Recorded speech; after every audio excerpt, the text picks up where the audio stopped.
बगल से एक बुलेट निकल जाती है। यह अटैक आलिया पर आरव ने किया है।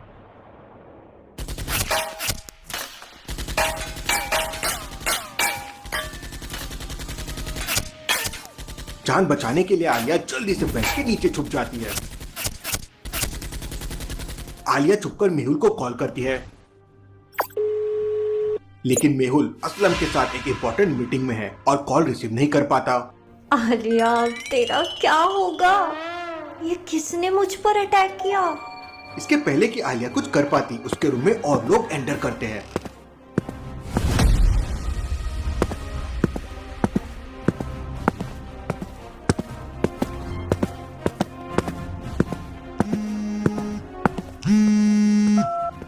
बॉस, यहाँ कुछ नहीं है। अरे नालायको, ध्यान से देखो, वो उसी रूम में छुपी होगी। आलिया बहुत होशियार है। अच्छा, तो ये आरव के बंदे हैं। रुक जा बेटा, लगता है तुझे ट्रेलर से कुछ नहीं समझा। तेरी तो पूरी पिक्चर ही बनानी पड़ेगी। आलिया को उसकी कॉम्बैट ट्रेनिंग याद आती है, जिसमें वो ऐसे डिफिकल्ट समय पे इस्तेमाल करने वाली स्किल सीख रही थी। जब आलिया सोच रही होती है तो रूम में और लोग आ जाते हैं। आज तो लगता है मेरा आखिरी दिन है। वो यहीं कहीं छुपी होगी, बेड के नीचे देखो।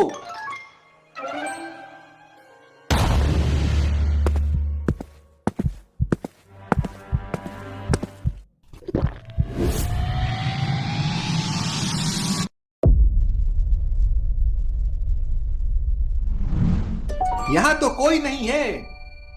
Bingo, mister invisible. कहाँ गई वो लड़की? मैं उसे छोड़ूंगा नहीं। अब इनको मजा चुका। जय बजरंगबली, मचा दो खलबली। आलिया पूरी ताकत लगाकर बेड को उठा लेती है और घुमाने लगती है।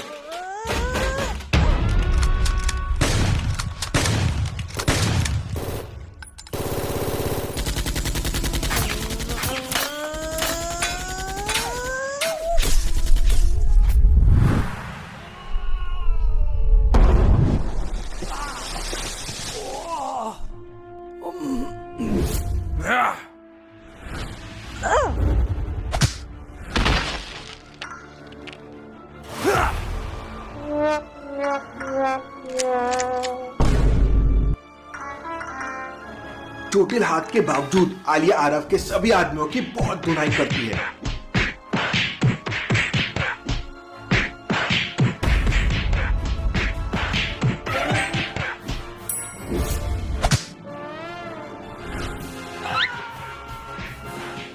देखा योगा का असर।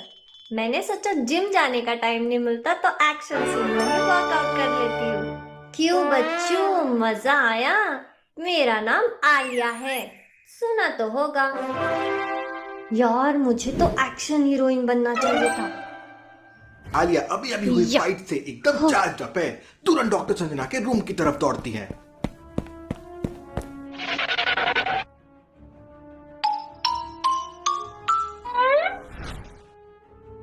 अरे मिस्टर कोलविंस यहाँ? ये तो जरूर आरव से मिला हुआ है।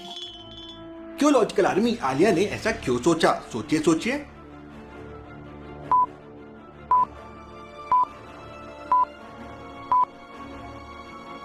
भाई, यहाँ पे शूट आउट हो रहा है और ये कॉफी तो ऐसे पी रहा है जैसे किसी कैफे में आया हो। साफ है, मैनेजर को तो टेंशन का टीवी नहीं है। जरा होश में आओ मिस्टर लाटे, नहीं तो खाओगे मेरी लाटे। मैडम मैडम, क्या हुआ है आपको? और ये गन है क्या? हाँ जीनियस, अब जल्दी बताओ आरव को यहाँ का एड्रेस कैसे मिला? वो मैडम, मेरा एक दोस्त 2 नंबर का काम करता है, तो उसका कांटेक्ट आरव भाई से था। आरव भाई ने सारे लोगों से कहा था जो भी आलिया की खबर देगा उसे 1 लाख रुपए मिलेंगे। लगता है तुमने मेहुल सर का नाम नहीं सुना है। मुंबई से लेकर लंदन तक मेहुल सर ने सबको पानी पिलाया है और तुमने गलत साइड चूज की। अब इस पिलर से दोस्ती कर लो। आलिया मैनेजर को एक जोरदार मुक्का मारती है और उसे एक पिलर से बांध देती है। आलिया तुरंत वहां से डॉक्टर संजना के रूम के सामने पहुंच जाती है। आलिया डॉक्टर संजना के रूम में जाने के लिए दरवाजा नॉक करती है, लेकिन कोई जवाब नहीं आता। पहले तो इतनी गोलियां थी, अब ये सन्नाटा। और डॉक्टर संजना इतनी गोलियों के बीच में बाहर क्यों नहीं आए? जरूर कुछ तो गड़बड़ है। दरवाजा खुलता है, लेकिन आलिया झट से एक तरफ झुक जाती है। डॉक्टर संजना बाहर नहीं आती। कुछ तो लोचा है। डॉक्टर संजना को पता ही नहीं चला फायरिंग का। Time to act. आलिया तुरंत होटल मैनेजर के पास पहुंचती है और उसके मुंह से टेप निकालती है। अब बोल दे भाई, डॉक्टर संजना कहाँ है? जल्दी बता, नहीं तो तेरा गेम ओवर है। मैडम, वो रघु ने डॉक्टर संजना को उन्हीं के कमरे में गन पॉइंट पर बंदी बना लिया है। तो चलो मिशन बचाओ डॉक्टर संजना शुरू करते हैं। आलिया मैनेजर को वापस टेप लगा देती है और चल पड़ती है डॉक्टर संजना को बचाने। चलो Alia, show time. Doctor Sanjana को बचाने का टाइम आ गया है। आलिया अंदर जाने का प्लान करने लगती है। उसे समझ नहीं आ रहा था कि अंदर कैसे जाए। अगर आलिया डायरेक्ट अंदर जाएगी तो रघु उस पे अटैक कर देगा, लेकिन आलिया के पास एक प्लान था।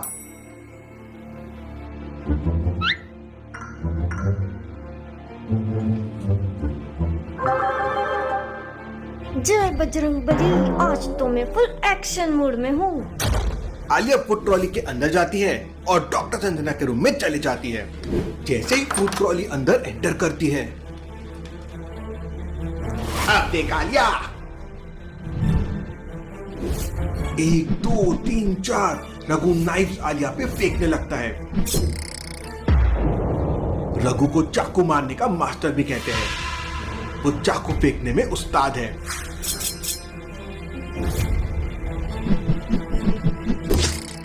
रघु आइज क्लोज करके भी किसी पे भी चाकू से निशाना लगा सकता है। ये क्या? Hands up Raghu. पर पहले ये बता, तूने आज ब्रेकफास्ट किया था क्या? क्या? क्योंकि तेरा फेस भूखा लग रहा है। तुझे तो मैं अपने हाथों से ही निपटा सकती हूँ। आलिया अपने सिग्नेचर मूव दिखाती है। ये ले। ये क्या? Slip of fate Raghu.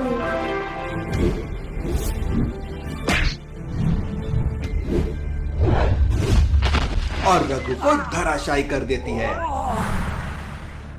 सबक सीख लिया रघु। आलिया को कभी अंडर एस्टिमेट मत करना। आलिया रघु को बांध देती है और डिटेक्टिव सोसाइटी को इन्फॉर्म कर देती है। पुलिस भी वहां पहुंच जाती है। आलिया डॉक्टर संजना को लेकर वहां से निकल जाती है।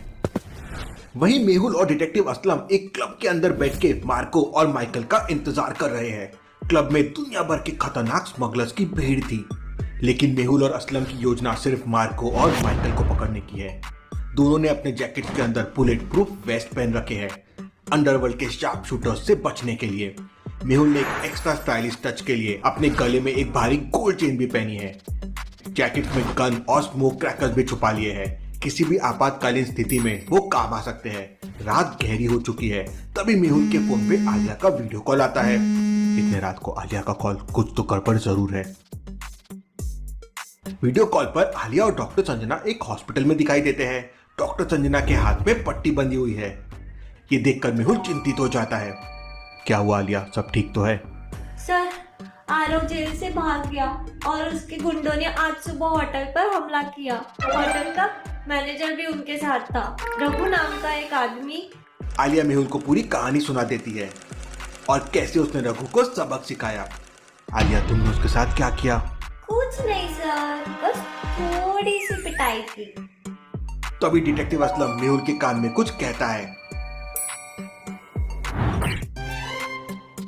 आलिया, तुमने तो मुझे डरा ही दिया था। मुझे अभी जरूरी काम है, कल बात करते हैं। Take care. Sir, 1 minute sir. Mehul, देखिए, मार्को के बॉडीगार्ड का लेफ्ट हैंड हर बार कुछ अलग अलग सिग्नल देता है। कभी 1, कभी 2, कभी 3। एकदम सही कहा असलम, तुम्हारा ऑब्जर्वेशन स्किल्स कमाल का है। अपन जब अंदर एंटर किए थे तब उसने 1 सिग्नल किया था। शायद मार्को आ गया।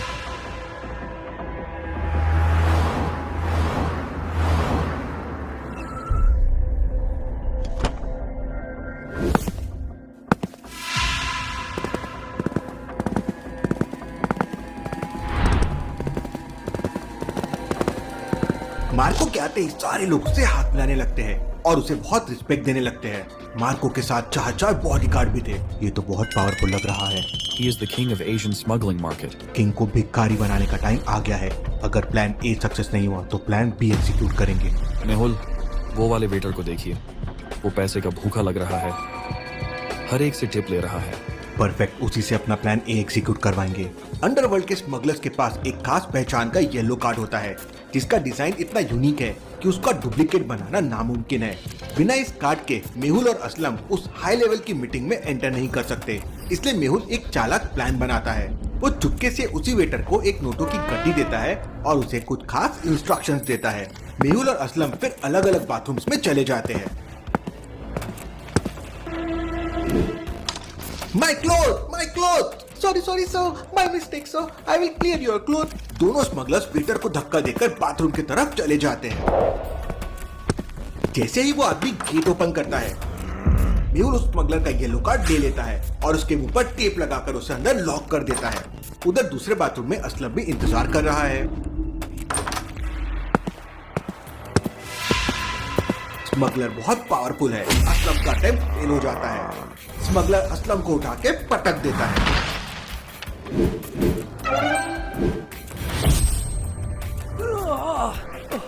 किसी तरह असलम उसे क्लोरोफॉर्म की मदद से बेहोश कर देता है और उसका येलो कार्ड लेकर उसे अंदर लॉक कर देता है। मेहुल और असलम येलो कार्ड की मदद से मीटिंग रूम के पास पहुंच जाते हैं। रूम के बाहर खड़े बॉडीगार्ड्स उनके कार्ड्स को गौर से देखते हैं।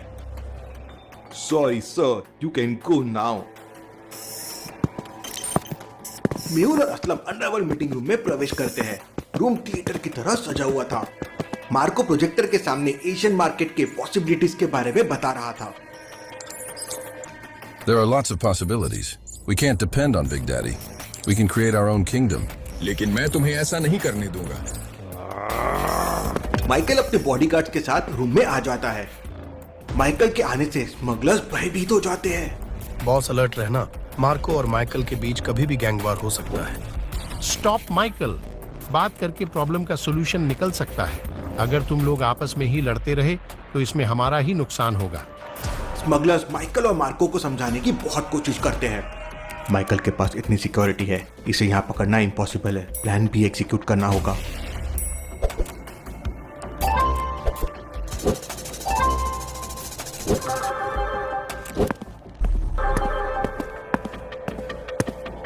मेहुल अपनी जैकेट से स्मोक क्रैकर निकालता है। रूम में स्मोक भर जाता है। लोग खांसी से परेशान होकर इधर उधर भागने लगते हैं। मार्को के बॉडीगार्ड माइकल पर शक करते हैं और फायरिंग शुरू कर देते हैं। क्लब में अफरा तफरी मच जाती है। माइकल के बॉडीगार्ड्स माइकल को जैसे तैसे करके क्लब से बाहर निकालते हैं।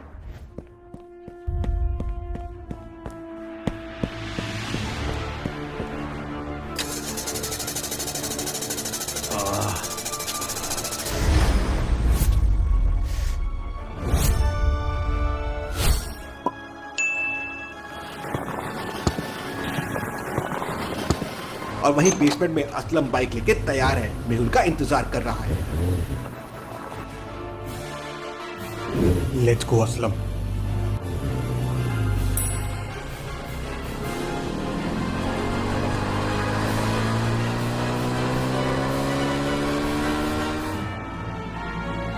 तभी अचानक एक मिसाइल बम बाइक के बगल में ब्लास्ट होता है। मेहुल पीछे मुड़ के देखता है तो कार में से एक बंदा बॉम्ब फेंक रहा था।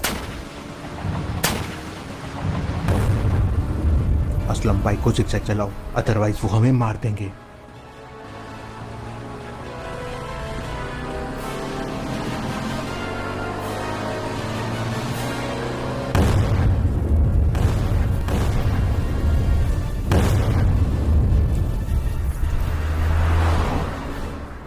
लेकिन तभी अचानक असलम ब्रेक लगा देता है।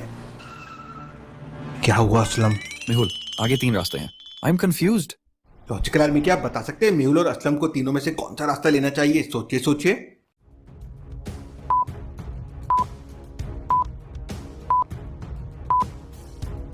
ध्यान से देखिए, पहले वाले रास्ते पे बहुत सारा कीचड़ है।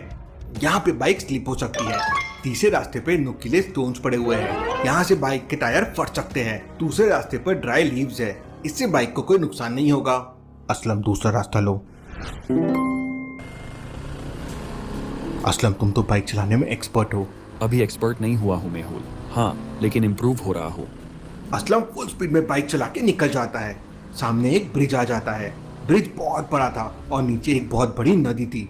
असलम और मेहुल ब्रिज को पार करने लगते हैं। तभी अचानक सामने वहाँ 2 कार्स आ जाती है और फायरिंग करने लगते हैं।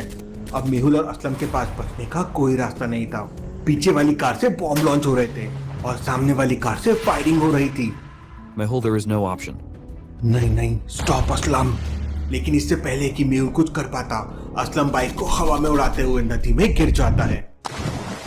वो लोग यहाँ से गिरकर बच ही नहीं सकते, मर गए होंगे। Let's go.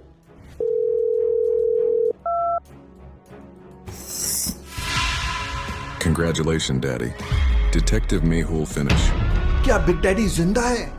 लेकिन क्या हुआ मेहुल और असलम के साथ, देखेंगे हम अगले एपिसोड में।